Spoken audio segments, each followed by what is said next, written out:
Avant de commencer notre critique sur cette villa moderne au Maroc, suivons d'abord cette courte vidéo. Oui, c'est monsieur Kemoui.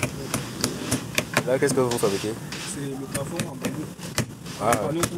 Donc, ce monsieur Crémoy, il fabrique un plafond en bambou. C'est des panneaux qu'il va faire. Ingénieusement, il va fabriquer un plafond en bambou. C'est artisanal. Hein. C'est très original, ça.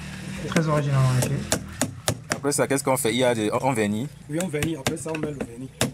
Et même deux fois de produits pour protéger contre les charançons. Ok. Pourquoi je vous montre cette vidéo? C'est parce que le bambou, c'est un matériau naturel, écologique et qu'on trouve. C'est un matériau qui ne tarit pas parce qu'en fait, ça pousse très vite le bambou et c'est facilement cultivable. Donc, il y a des endroits, il y a des grosses pousses de bambou. Et ce monsieur, il développe justement une technique de plafond bambou. C'est très intéressant. Ce genre de personnes, c'est le genre de personnes sur lesquelles j'aimerais investir. Je ne sais pas si que j'aimerais investir et vous aussi, quand vous avez du budget, c'est bien de créer ce genre d'entreprise-là. Vous savez, pour gagner de l'argent, il faut une demande. Il faut répondre aux besoins des gens. Quand tu réponds aux besoins des gens, tu n'as même pas besoin de faire beaucoup de marketing, tu gagnes de l'argent facilement. J'aimerais vraiment, je sais pas si quelqu'un connaît ce monsieur-là, essayer d'industrialiser un peu plus cette technique-là. C'est-à-dire que lui procurer le matériel, qu'on essaye de faire quelque chose de beaucoup plus propre et beaucoup plus beau. Suivant la vidéo. C'est les gens qu'il faut mettre en avant. Parce que là, il est très traditionnel, il est plus avec du couteau. Donc voilà une feuille de plafonnier. Et là, on fait comme ça des centaines. Bon, ça dépend. Pour mettre ça, il faut d'abord prendre la dimension. De la salle. Donc diviser de manière que les plats puissent entrer sans être plus découpés. J'aime bien travailler avec des artisans comme ça je le fournis le matériel, il me fait le truc, mais en vitesse V, en vitesse grand V, comme ça on est plus rapide dans les chantiers. Il peut former 2-3 personnes et après il ouvre sa petite boîte qui fait des plafonds en bambou. C'est ça les idées d'entreprise aussi à ce que je fabrique là doit entrer dans une chambre de 3 mètres sur 3. Donc une plaque doit avoir une dimension de 60 cm². Pour prendre... Je vais passer un peu. Donc là, il le fait avec du couteau. Vous voyez, c'est très artisanal, c'est très rudimentaire. S'il avait des machines, ça irait beaucoup plus vite et il ferait du plus bon boulot. Donc, c'est des gens sur lesquels il faut investir justement pour essayer de développer des entreprises autour de la construction. Mais en maturité, de la construction écologique. Que les charançons ne peuvent plus facilement attaquer. J'ai besoin des artisans comme ça, des artisans qui développent leur petite boîte de façon artisanale. J'aime bien m'associer à ce genre de personnes, comme ça on construit des projets qui respectent l'environnement, dans lesquels on ne dégrade pas la nature. Vous voyez, c'est du bambou, c'est naturel. Et en plus de ça, ça répond à certains besoins parce que c'est pas comme, c'est pas un plafond qui va accumuler de la chaleur. Il y aura toujours parce que ça respire.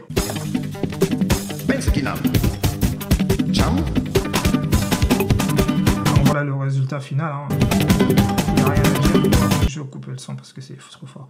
Donc, vous voyez le résultat final, ce que ça donne. C'est magnifique, c'est bien fait. Donc ça, imaginons un plafond de petite terrasse extérieure, une petite terrasse. Donc s'il était bien fait de façon un peu plus artisanale, bien pensé, bien recouvert avec une belle huile, etc. Et comme ça là, avec un design encore beaucoup plus esthétique que ça, c'est magnifique. On a du bambou, du matériau naturel et on est fiers de valoriser nos artisans et nos filières. Donc ça, c'est une très bonne chose. Donc si quelqu'un connaît cette personne ou bien si vous avez des artisans qui travaillent avec des matériaux locaux, des matériaux écologiques, n'hésitez pas non plus à me contacter, on a du boulot, on va construire beaucoup de belles choses. Les amis, un pouce bleu vers le haut comme ça, un gros pouce bleu, ça permet de savoir si vous aimez le contenu. On est ici sur une villa de luxe qui coûte 1 500 000 €. Donc c'est un gros budget, c'est normal. Vous allez voir, les espaces sont démesurés, les espaces sont très grands. Pour savoir la différence entre la villa de luxe, villa normale et une maison, je vous remets vers cette vidéo-là qui est très intéressante dans laquelle on analyse une très belle villa. Vous allez voir c'est quoi une villa de luxe, etc. Vous allez voir qu'on est dans les normes et les proportions. Et ça s'est construit au Maroc, un pays qui n'est plus à présenter en matière de construction parce qu'ils ont une architecture très variée, très riche et très bénéfique, ce qui contribue à la beauté et à l'embellissement de la ville. Si tu me découvres à travers cette vidéo, je m'appelle Sagesse Boutou, je suis architecte et entrepreneur. Sur cette chaîne, on parle principalement d'architecture et toutes les thématiques qui sont liées à la construction. Critique et analyse de villas, biens immobiliers, le luxe, appartements, etc. Tout ce qui est une thématique liée à la construction, on en parle. Donc n'hésite pas à t'abonner parce qu'on publie régulièrement du contenu chaque semaine, du contenu inédit. Visite d'une villa moderne de 1 500 000 € à Marrakech. Hello tout le monde et bienvenue dans ce nouvel Donc là, déjà, on est à l'extérieur. épisode. Je m'appelle Mike et aujourd'hui, nous allons visiter ensemble cette magnifique villa neuve. Premièrement, ce qu'on voit, vous voyez la différence avec ce genre de projet-là et des projets en Afrique, c'est qu'il y a vraiment un sens de réflexion de la devanture. Rien que la devanture, c'est une devanture plantée, c'est une devanture qui accueille. Ensuite, à l'arrière, vous avez le bâtiment, vous avez un panier pour rentrer, pour marcher. Hein. Vous avez, il n'y a pas ce sentiment de tout le temps bloqué avec des gros murs de clôture et pour finalement dénaturer un peu la chose. Vous voyez, je pense qu'en Afrique, on a développé cette grande crainte cette très grande. Enfin, en Afrique, c'est grand. Après, ça dépend des pays. Il y a des pays où c'est beaucoup moins sûr, beaucoup plus sûr. Mais aux États-Unis, il y a beaucoup de braquages, il y a beaucoup de morts, mais ça n'empêche pas les gens de construire de belles maisons, de ne pas mettre des grosses clôtures dans leur là. Donc, je ne demande pas de ne pas mettre des grosses clôtures, mais surtout, l'idée, c'est de faire des espaces qui accueillent, des espaces comme ça, là, des espaces verts, juste à la devanture. Vous savez où entrer. Donc, vous avez le bâtiment à l'arrière avec un design un peu plus sophistiqué que ça. Là, quand tu dépenses ton million, ok, tu as dépensé ton million. Tu es content d'avoir dépensé ton million. Situé à Marrakech. Nous sommes situés à 5 minutes de l'aéroport, proche du palais Salman. La maison comporte 5 minutes de l'aéroport. Ça justifie un petit peu aussi le prix. 5 suites et son prix estimé à la vente est de 1 500 000 €. Avant de commencer le tour, je tiens spécialement à remercier l'agence Sosonoz qui nous permet de faire la visite. C'est une agence spécialisée dans la location et la vente de maisons haut de gamme sur Marrakech. Pour toutes les questions, n'hésitez pas à consulter les informations dans la barre de description. Maintenant, let's go, on va faire ce tour. Donc en gros, si vous voulez, le trottoir, il est là. Donc là, on a la rue. Ce qui veut dire que tout ça, là, ça fait partie du terrain de la parcelle. Si je ne me trompe pas, parce que là, ça fait partie du terrain de la parcelle. Donc ils ont préféré faire un petit retrait et mettre le... Parfois, pour faire de la beauté, il faut se retirer. Vous n'êtes pas obligé de construire sur toute la parcelle. Vous pouvez faire un petit retrait de votre maison, comme ça. Vous la mettez en retrait et vous embellissez la devanture. Comme ça accueille, vous voyez. Donc il y a beaucoup de façons de construire. Il suffit qu'une personne le fasse, 2 personnes le fassent, 3 personnes le fassent pour que ça se développe autour d'une ville. Parce qu'on est tous dans un module où, grand mur de clôture, carreaux partout, on fait des sales villes. On est dans le minimaliste, dans quelque chose de beaucoup plus pointu, dans du détail. Donc vous voyez bien, hein, le garde-corps, il n'y a pas de barrière de garde-corps, il n'y a pas de profilé métallique, ou bien là, c'est simplement du vitrage. Simplement du vitrage. Et on a des baies, et on a de très grandes baies. C'est pas des petites baies comme ça, avec profilé qui ressemblent à des barreaux. Non, là on a des très grandes baies. Tous les caractéristiques qui réunissent les critères d'une villa de luxe. Si vous voulez la référence, allez voir cette vidéo-là, elle vous explique tout. On se retrouve à l'extérieur de la maison. Comme on peut le voir, c'est une maison ultra moderne. Toujours des grands jardins, des espaces plantés, des espaces où on marche. C'est une villa moderne, en effet, des formes assez différentes. À toit plat. Bah là, ça se voit, c'est certain que c'est un architecte qui est passé par là. Ça se voit à des kilomètres. La maison est implantée sur un volume monolithique avec une percée, une baie verticale, laissant apparaître les accès aux différents niveaux. Ouais, la taille de la baie, elle est énorme. Elle est énorme, la taille de la baie. On se retrouve devant l'entrée de la maison. Comme on peut le voir, elle est magnifique. Nous avons une porte d'entrée en bois massif de 3,50 m. Ah ouais, la porte, elle est magnifique. Hein. Elle est bien dessinée. Il y a un recherche du design dessus. Et vous voyez, il y a 2 palmiers qui ont été plantés. Ces bordures-là sont complètement en vitrage. Et c'est magnifique. Qui est énorme, entouré par 2 fenêtres toute hauteur. Et on y accède par cette passerelle. Quand j'aurais aimé que toute la porte, ça se fait. J'aurais aimé que toute la porte de la hauteur, de là, je sais pas si c'est combien de mètres, 5 mètres, 6 mètres, de là à là, ça s'ouvre, ça se fait, là c'est encore beaucoup plus majestueux. On enchaîne avec l'intérieur de la maison, dans cet immense open space avec différents espaces. La cuisine ici, différents salons et une salle à manger au fond. Nous avons un séjour cathédrale décaissé, ce qui est magnifique, avec un toit panoramique qui culmine à 7 mètres de hauteur, ce qui est 7 mètres de hauteur, d'accord. Considérable. Nous avons au-dessus de moi cette passerelle permettant de relier les 2 côtés de l'étage. Le seul problème avec cet espace, c'est qu'il a l'air étriqué parce que j'ai l'impression que c'est pas assez dégagé. Par exemple, ça là, ça vient casser un peu toute l'ambiance. J'aurais aimé qu'il n'y ait pas ça, et qu'on ait l'impression que tout ce paysage-là, ça pénètre dans la maison. Comme ça, la lumière, elle baigne complètement à l'intérieur. Vous voyez, le fait qu'il y ait ça là, ça fait en sorte qu'on a l'impression qu'ici c'est petit. Alors qu'en vrai, quand on est à l'intérieur, bah, j'imagine que c'est grand comme ça. Vu qu'il m'a dit qu'il y a un salon là, il y a un salon là, et il y a une salle à manger quelque part au fond. Donc s'il n'y avait pas ce module-là, on aurait un espace un peu plus grandiose, un peu plus marqué. Et aussi, l'autre point, c'est que ça aurait été mieux si ce même carreau il avait continué jusqu'ici pour ne pas faire cette disparité là, parce que là on a l'impression que on est dans un autre espace alors que c'est un espace continu, qu'on aimerait que l'espace file.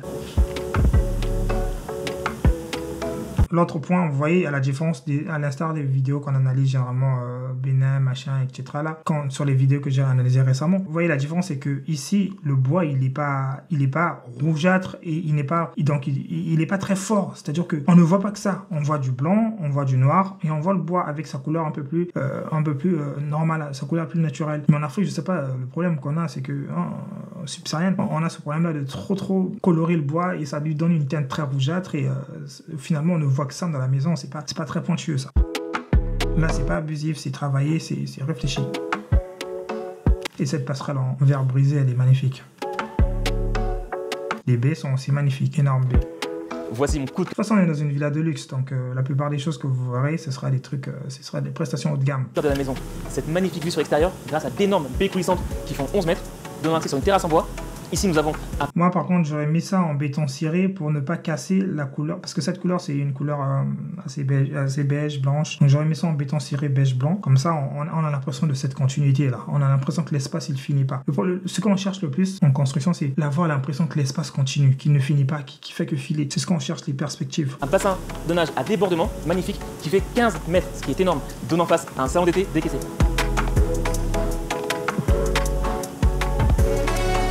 Ouais, tout ça, ça aurait été bénéficié d'être beaucoup plus en béton ciré jusqu'ici, là. Comme ça, on est dans cette même ambiance. Et même ce toit coque-là, il aurait pu être blanc. Pour espace à la manger, nous avons une table en bois massif de 3 mètres sur mesure, sur des pieds en acier, entourée par des chaises en velours. Au plafond, nous avons des rampes de LED incrustées, accompagnées Qu'est-ce que vous pensez des chaises? J'aime bien. de mini-spots pouvant modifier la luminosité. Pour les espaces salons très spacieux, nous avons 3 salons bien distincts, très cosy. On peut le voir au niveau décoration, qui a un côté très moderne de la maison, ce qui est le cas, et également beaucoup de touches avec des pierres naturelles et du bois.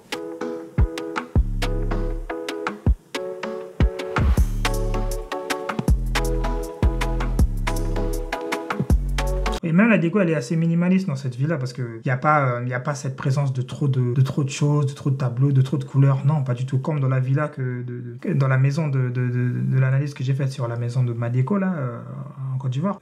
Madéco, ma case, Madéco, quelque chose comme ça. Vous connaissez la référence, je vous mets la miniature ici. Celle-là, il y avait trop de couleurs différentes, de couleurs distinctes. Je trouvais que c'était saturant en termes de décoration, ça aussi. On a toujours cette tendance à abuser quand on veut faire les choses. Alors que simple, c'est grand. C'est comme on dit, more is less. Plus, c'est moins. Moins, c'est plus. Il faut jouer avec ces deux phrases.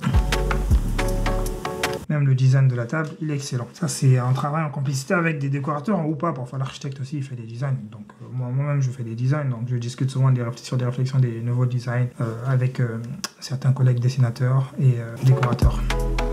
Pour la partie cuisine, elle est fermée, séparée de l'espace principal, mais elle reste très lumineuse grâce à d'énormes fenêtres panoramiques. Cuisine, faut ouvrir la cuisine. Là, on a des énormes baies, comme ça, il y a la lumière qui pénètre dans la cuisine. Hein?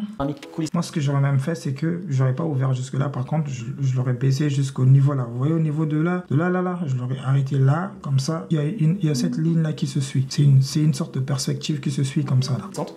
Elle est très moderne. C'est que des points d'amélioration, mais sinon, c'est beau comme ça. Très épurée, il n'y a pas de poignée apparente. Et comme on peut le voir ici, une magnifique LED qui fait tout le tour du plan de travail. Comme on le disait au début de la vidéo, la maison est très contemporaine et luxueuse. Et on peut constater avec cet ascenseur magnifique qui permet d'accéder à différents niveaux, entouré par l'escalier en bois massif avec des LED incrustées. Ouais, bien sûr, ascenseur obligé. T'es dans du luxe quand même. Tu vas pas monter, je sais pas si ça fait 2-3 étages. Même 2 étages, quand t'es dans du luxe, ascenseur. Enfin, si tu le peux, c'est pas obligé, mais 2 étages dans du luxe, l'ascenseur, c'est un élément important. Tu peux avoir des mamies, des trucs comme ça, des mamies qui veulent aller à la terrasse en haut. Si t'as une mamie qui veut aller se prendre l'air à la terrasse et qu'elle est sur fauteuil roulant, bah, elle veut pas monter les escaliers, elle va monter sur l'ascenseur. Donc, vu que t'es dans de luxe, prestation obligée. On se retrouve à l'étage de la maison, très lumineux, beaucoup de clarté. Ici, nous avons une passerelle en verre. Les garde-corps sont magnifiques. De toute façon, c'est le nouveau design des garde-corps. Hein. On veut plus trop voir les menuiseries. On essaie maintenant de limiter au minimum les menuiseries. On veut voir que du vitrage. Si tu fais des menuiseries, quand même, ça doit être des menuiseries. Vous savez, les menuiseries, c'est des barreaux qu'on aurait pu voir ici ou ici. Il aurait pu en avoir. Même ici, là, sur la longueur, il aurait pu en avoir. Mais à condition que ça se marie avec ça. À condition. Si c'est bien designé, bien décoré. C'est magnifique. Un énorme puits de lumière. Encore une fois, ce toit qui culmine à 7 mètres de hauteur avec une vue directe sur le salon. On enchaîne sur la suite parentale. Donc ici, de part et d'autre, vous avez 2 dressings. Cette porte aurait mérité être un peu plus grande que ça, j'imagine, parce que là, j'ai l'impression qu'il est rentré dans un petit espace pour une porte très large, donc elle aurait mérité être peut-être 1,80 m. Immense, avec une salle d'eau au fond. Ici, la partie nuit, avec une vue dégagée sur le golf, magnifique, et un accès direct à un balcon qui fait tout le tour de la chambre. Au niveau des détails, la chambre est très cosy. Vous avez au sol du parquet massif en bois, Ici, un meuble avec une télé. Les gens qui me demandent, oui, je sais pas quoi mettre sur mon sol, vu que tu dis que les carreaux. T'as du parquet massif en bois, t'as du parquet flottant, t'as beaucoup de matériaux, t'as du béton ciré, t'en as plein. C'est juste que là, j'ai pas les idées, mais t'en as plein. Et le soir d'un petit film. À ce niveau-là, vous avez une grande tête de lit, toute hauteur, en velours, magnifique. Dites-moi ce que vous en pensez dans les commentaires.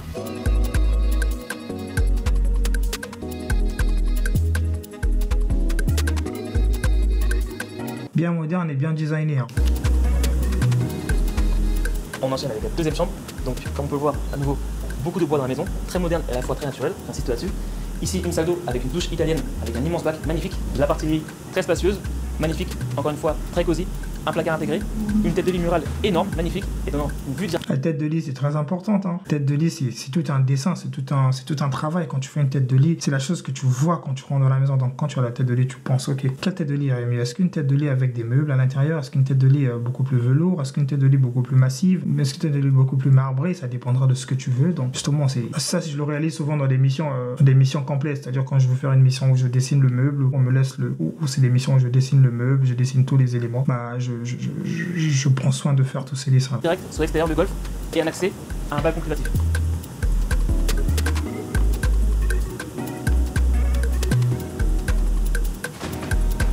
Voici la dernière chambre de l'étage, très spacieuse une nouvelle fois, un immense placard intégré donnant accès à un autre balcon privatif et celui-ci est ombragé. Nous voici sur la terrasse immense de 120 mètres carrés de la maison, comme on peut le voir cette magnifique vue sur le golf.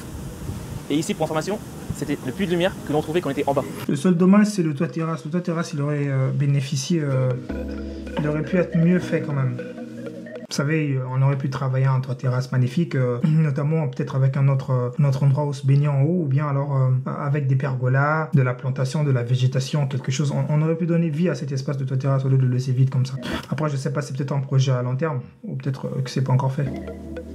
Nous sommes au niveau -1 de la maison, dans une pièce que j'adore particulièrement, cette salle de cinéma privée, avec un magnifique C étoilé. Bah, vous croyez quoi? C'est du luxe, donc salle de cinéma privée obligé. L'autre projet. Enfin, pas obligé, mais ça m'étonne pas, quoi.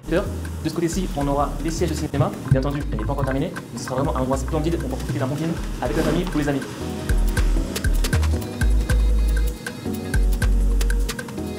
Au niveau inférieur, derrière moi, la cour anglaise permettant d'accéder au niveau principal, le jardin et côté piscine. Ici, nous avons une salle de cinéma, différentes chambres, une buanderie et l'autre point fort de la maison, une future salle de sport qui sera ici. On poursuit avec la chambre pour 1,5 million, c'est mérité quand même, on est d'accord. pour d'amis au niveau inférieur. Pour le côté chaleureux, encore une fois, un parquet massif en bois très beau. Dans la salle d'eau à italienne, vous avez le même revêtement au sol et de la faïence murale, bien sûr, mais c'est suspendu. Ici, vous avez un miroir à LED. À ce niveau-là, vous avez une baie opaque, bien sûr, pour l'intimité. Et derrière, vous avez le jardin, la cour anglaise. Côté nuit, donc, le lit. Et ici, un accès direct à la cour anglaise, permettant une nouvelle fois de rejoindre le niveau supérieur. Voilà, c'est fini pour aujourd'hui. J'espère que vous avez apprécié la vidéo. Si c'est le cas, j'espère que vous avez apprécié la vidéo en effet. Hein. Donc j'espère que vous avez apprécié la vidéo. C'était une très belle analyse, j'ai aimé la faire. Elle était pas mal cette villa. Moi je lui donne la note de 8 sur 10 simplement parce que c'est une villa de luxe. Hein.